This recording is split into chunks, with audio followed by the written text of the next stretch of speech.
In the 1970s, an energy crisis pushed CARICOM and the world into a state of financial chaos, raising concerns about the productive capacity of industrial sectors in an uncertain climate of global, political, and economic instability. Since then, some degree of stability has been restored to the markets, but the intermittent and unpredictable hikes in the price of fossil fuels, inspired by a range of factors, including those of a political nature, have continued to cause concerns for governments and raise fears amongst investors about the unstable nature of the market.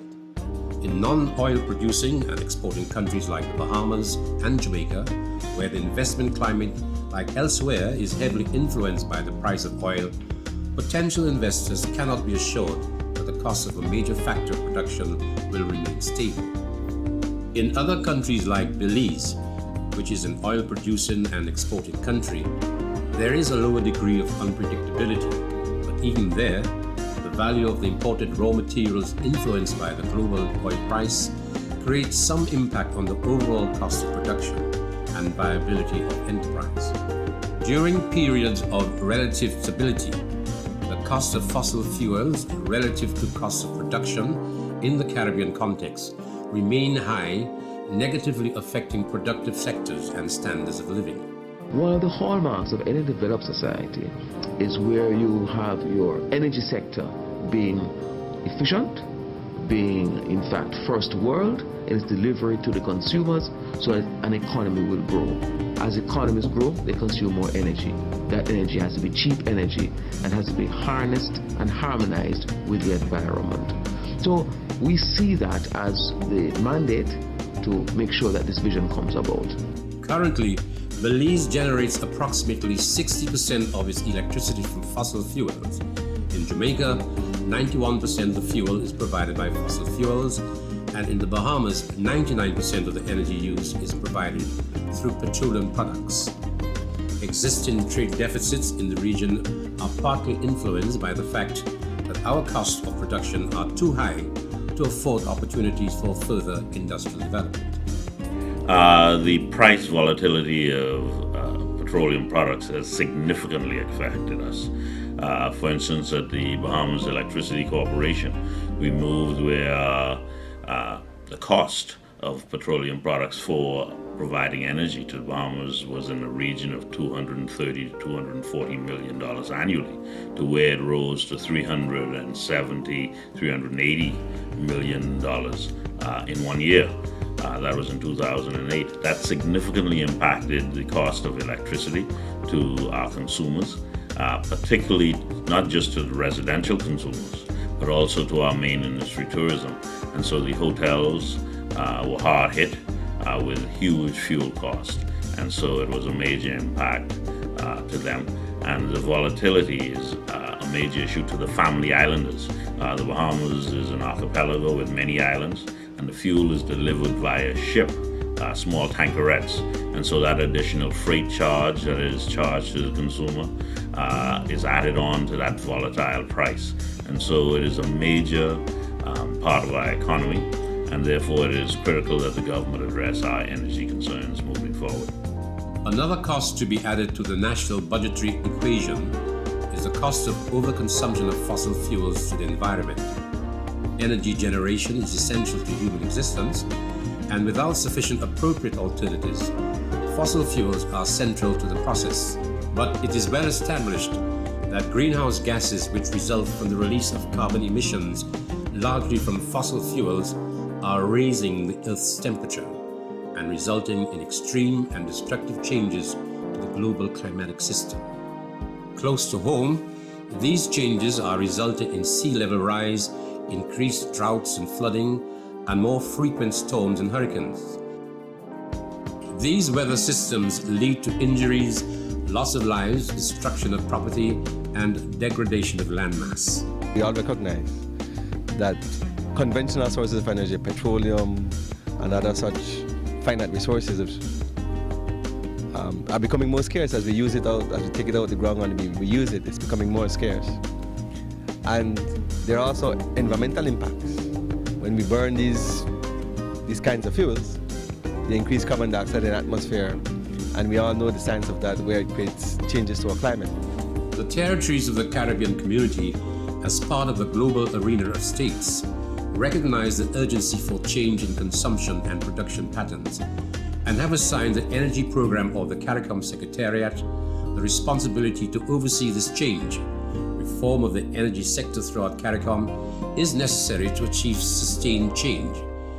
CARICOM Ministers of Energy intend to promote renewable energy and energy efficiency and conservation as central components of reform within the energy sector. The vision, therefore, for the region is to really have member states, or the region for that matter, fully explore its energy resources, whether it be the conventional or renewable energy. Renewable energy is critical because really all countries are endowed with some form or the other. In the case of the Eastern Caribbean, geothermal has a significant potential. Hydro in some of the continental countries like Guyana, Suriname, Belize, but virtually all the countries have opportunities, and the challenge really is to see how we can develop those in a timely manner to allow us to be more competitive, to allow our citizenry to have a better life from lower cost energy options. Governments are now formulating policies and encouraging stakeholders to take the lead in finding ways to conserve energy and use it more efficiently, and to develop new technologies which make use of alternative sources of energy which are less damaging to the environment and eventually less taxing on the national financial resources. We have the largest wind farm in the Caribbean in Wigton, and that wind farm is delivering 38 megawatts of electricity from wind. We also introduced ethanol in our fuel mix in the transportation sector, which also represents a huge step forward in utilizing renewables.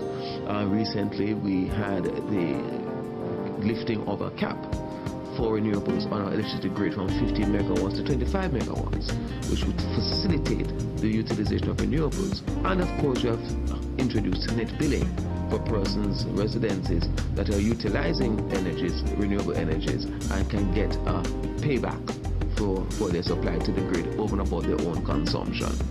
The CARICOM energy policy will borrow from national energy policies and action plans across member states. It is expected to define, facilitate, and promote the development of a wide range of energy resources. Member states will guide their energy policy development in a manner that capitalizes upon resource availabilities within their landmass and coastal areas, while aiming to achieve one common goal: development of a sustainable energy sector. The draft regional energy policy is based on 5 overreaching goals: sustainability and security of supplies, optimization and utilization of energy in an environmentally friendly manner, compatibility with economic development and macroeconomic sustainability, and promoting regional industry competitiveness. Governments are looking with increasing eagerness to alternative sources of energy because of the ready availability of these and the relative low cost associated with their production, as well as the low carbon footprint which these resources leave behind. This is really exciting times in the Caribbean. You know, we have all the policymakers, all the regulators, all the investors, investment community, all the main stakeholders talking about energy. I mean, there's no forum assembled that is really trying to address the problems of the region that doesn't have energy as a focal point. Between the Bahamas, Jamaica, and Belize, there are solar, wind, hydro, natural gas, biomass, and fossil fuel resources available for energy conversion. In Belize, the dynamics of redefining the energy mix are inspired by opportunities to capitalize on market demand for energy exporting states. Fossil fuels will continue to be a part of the regional energy mix, and for oil producing and exporting territories within CARICOM, the aim is to capitalize on revenue earning opportunities. In Belize, which is very rich in natural resources, including fossil fuels, biomass, solar, and hydro, government aims to expand its energy generating capacity and its distribution capability to increase revenue. We have a very small population. Our energy use is very low, but we have abundant natural resources. We are rich in natural resources. We have rivers, we have abundant biomass, we have good solar, we have some good sites for wind, we have some good sites to do solar. And so Belize has abundant renewable resources. But we have a very small market. And so in a way, Belize is in a position to make energy an export industry.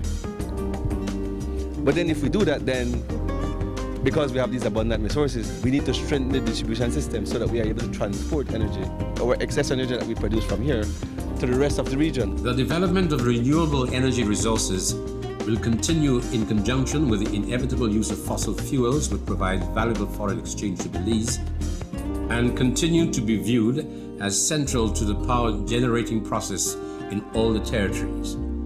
Other states within the community, also desirous of varying their energy mix, are aware that fossil fuels will continue to be used to some extent.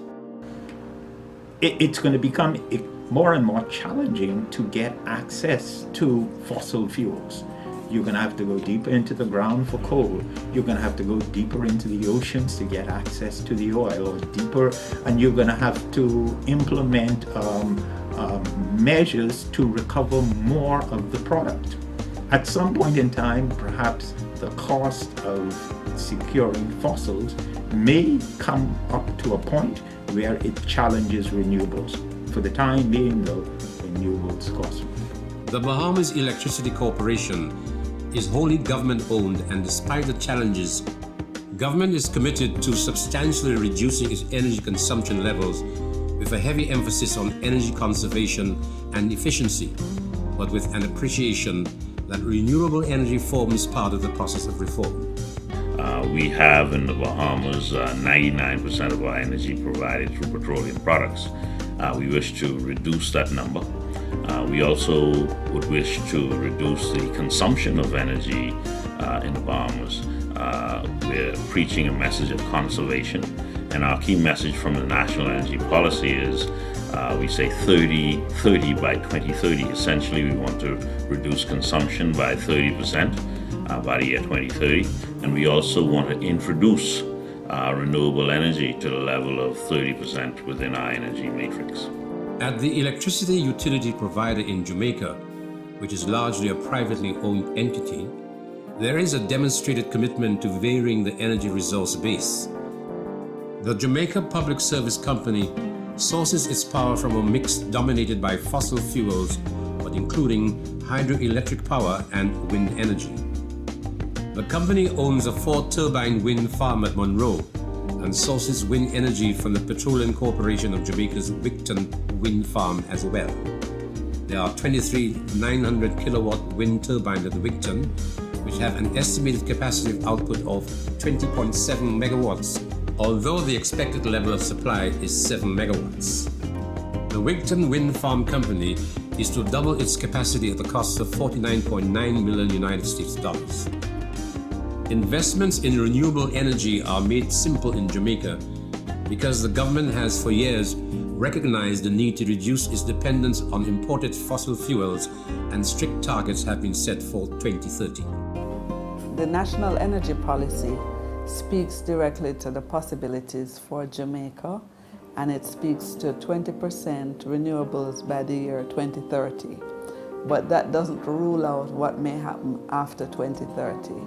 And certainly from the Center of Excellence for Renewable Energy, we are looking at the experience of countries like Mauritius, like China, like the Maldives, who have set much more aggressive targets. So 20% is an achievable target, but we don't think that we would be resting on that target as we move forward. We want to shoot for the moon and fall down into the stars. The National Energy Policy encourages investments in appropriate renewable energy technology as part of a national 21-year strategic plan for energy sector reform. That plan identifies energy efficiency and fuel diversification as key strategies towards greening our economy, towards making our fulsome contribution to the whole matter of sustainable development and particularly climate preservation. The fact of the matter is that the policy identifies some 7 priority areas, and we are aggressively, through an implementation plan, pursuing the implementation of all of these policies. Similarly, as part of the Bahamian government's lead role in the promotion of sustainable energy, government has launched the 30-30 by 2030 project, which aims to reduce energy consumption levels by 30%, replacing them with 30% renewable energy by the year 2030. In the first phase, government distributed 270,000 energy-saving light bulbs across the Bahamas as a savings component of the project. And in the second phase, government has initiated a pilot program for the installation of solar water heaters in 34 affordable housing units. The homes are designed to accommodate solar water heaters. No backup systems are included, and a target of 25% is set for electricity savings resulting from the use of the solar instead of electric water heaters. It is estimated that the heating cost, the cost to heat water, is about 20-30% of someone's electric bill, utility bill. And so if that is being met by solar means, it means that they could look at a savings of at least 25% in their light bill, which would translate into lower demand from DC, which would mean lesser fuel to be imported. The project is being supported by the Inter-American Development Bank. Government will meet the cost of the heaters and collect data from the project to measure the impact of the systems against traditional energy use. Because it is a pilot project and these houses are being used as a test, yes. The idea is that we will install a system, we will install a mechanism to collect the data on the temperature of the water, the usage of the water, and so forth. And that information, and also the savings to the homeowner as far as electricity generation is concerned. And we will use that information to be forwarded to Energy and Environment, and they will analyze it. The Bahamians are impressed that solar water heaters, which require relatively high initial investment, demand very low maintenance. The thing is, these homeowners, are walking into their homes with their only source of hot water as a solar water heater. So they'll never have to pay the heating costs of water. So the returns to the homeowner is immediate. They don't have the electricity costs associated with it. So they get immediate returns on their investment. In addition to that program, the government of the Bahamas is to provide 33 photovoltaic systems to homeowners through a lottery-type system as a pilot program. The aim is to allow residential customers to install photovoltaic systems to generate their own energy. The potential for the promotion of solar energy in Jamaica, Belize, and the Bahamas remains high. Solar water heating technology has not grown at levels comparable to Barbados, which is the solar water energy success story of the Caribbean. Solar heaters are used at the University of the West Indies Mona campus, which aims to expand its use of renewable energy technologies as part of an energy-saving drive.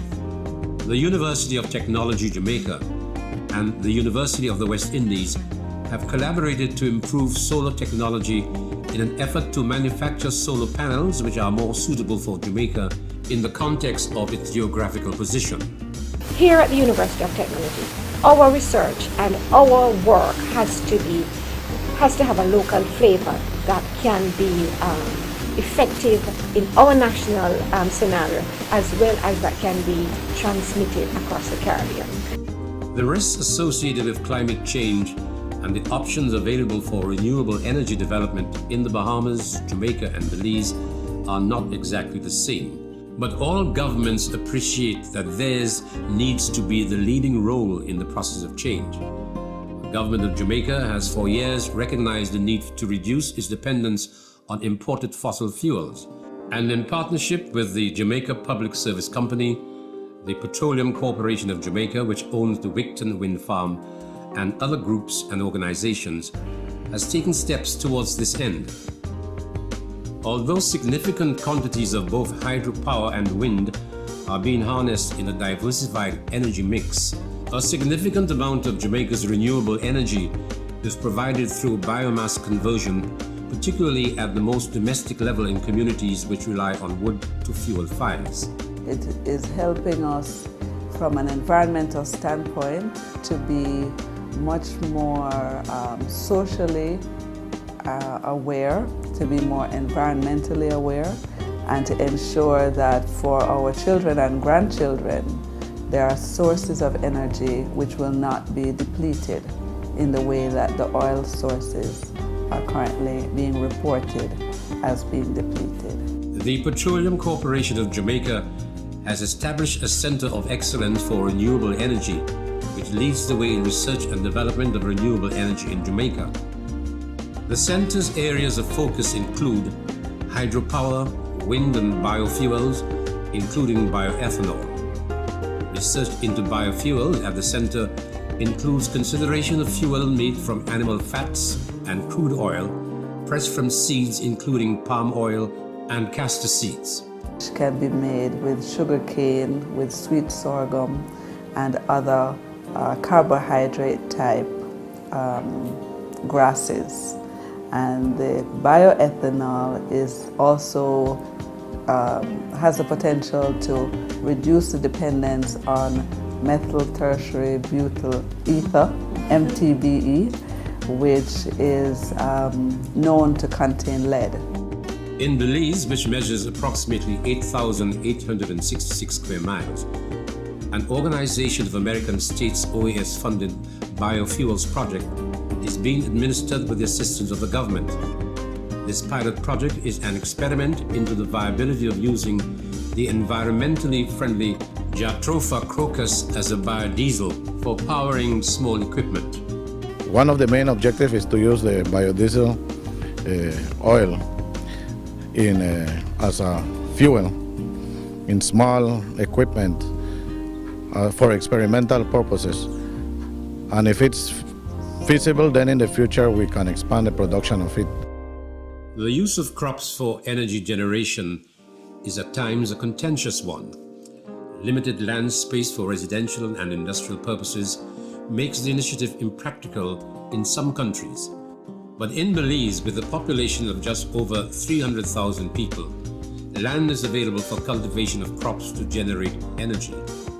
Authorities are excited at the prospect of creating energy from living organisms and intend to experiment with other crops, including cassava and sugarcane as well. When you introduce a new crop, you have to do evaluations, and from there then you can generate information and technology that can be easily adopted by the farmers. But the future that I see in terms of this is that not only Jatropha, we can also produce from other commodities such as cassava and sugarcane. In the Bahamas, a study of the country's renewable energy potential has reported that there is significant potential for biomass development on the islands of Abaco, Andros, and North Eleuthera because there are vast amounts of land available there for the cultivation of pine trees. Under controlled circumstances, they can use this pine, and at the same time it can be regenerated. And it was determined that biomass also is a great potential moving forward for the generation of energy, particularly on the 3 islands that I named. The government of the Bahamas has also issued 4 licenses for the production of biodiesel. One private company working in conjunction with the government collects municipal waste throughout New Providence and converts it into fuel for vehicles. A spin-off effect of the success of this small project is that government is now considering using biodiesel at the Bahamas Electricity Corporation to assist families on some islands in the archipelago. One of the programs that we began as part of the National Energy Policy is we issued 4 licenses for the production of biodiesel. And I have actually right here a sample of biodiesel that has been produced as B100. Biodiesel is being produced by one of those licensees. The licensee is Bahamas Waste. They are a private company that, in conjunction with the government, collects municipal waste throughout New Providence. And so they are now producing this biodiesel, and all of their vehicles are now being driven on biodiesel at this particular time, and we're very proud of that. We're looking at using their biodiesel also at the Bahamas Electricity Corporation throughout the Bahamas to assist in our family island operations. The Bahamas, made up of 29 islands and 661 keys, presents special developmental challenges. The Bahamas Electricity Corporation, which supplies energy throughout the Bahamas, has 29 power plants on 25 islands and seeks to develop alternatives to fossil fuel for energy production. The company, bold in its approach to investment in renewable energy technology and projects, has recently signed a contract for the construction and grid connection of ocean turbines. One of the things that makes New Providence and a couple other areas in the Bahamas fairly ideal for an OTEP plant is the fact that some of these islands sit on the tongue of the ocean. And sitting on the tongue of the ocean, where you have access to very deep, very cold water, and at the same time you have access to quite warm water at the top, makes us a bit of an ideal location for a major concept like this. The power company appears open to the use of alternative sources of energy, and government has promised that legislation will soon be in place to allow excess energy produced by alternative sources to be added to the national grid. This will allow for net metering or net billing. The government is actively pursuing addressing legislation so as to allow consumers to provide their own energy for themselves, both residential and commercially. And so we're in that process right now, and it's part of our national energy policy. In Jamaica, policy supported by legislation is already in place to promote net metering. Jamaica, Belize, and the Bahamas are each faced with unique challenges associated with the reform of their energy sectors. None of these countries can be isolated from the global realities affecting the energy market and commercial enterprise, but each has a resource base that can be tapped for greater productivity. For Belize, the current global situation presents an opportunity to increase its revenue from export earnings by development of a renewable energy export market in the Caribbean and Latin America. For Jamaica and the Bahamas, a reduction in the import bill may result from a reduction in import quantities resulting from the harnessing of renewable energy for local consumption. For all these countries, the imperative of responding to climate change inspires a desire to join with the rest of CARICOM towards sustainable energy.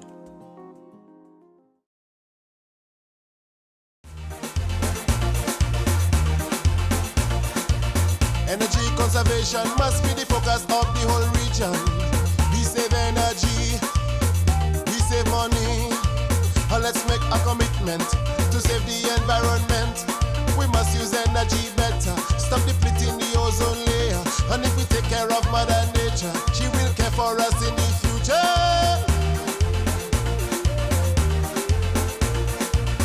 Think efficiency as we move with urgency towards renewable energy. Renewable energy. Think efficiency as we move with urgency towards renewable energy. Renewable energy. Renewable energy must be top priority.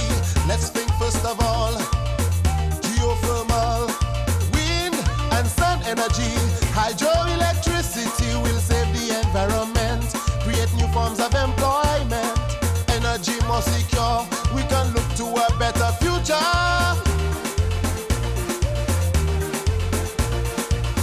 Think efficiency as we move with urgency towards renewable energy. Renewable energy. Think efficiency as we move with urgency towards renewable energy. Renewable energy.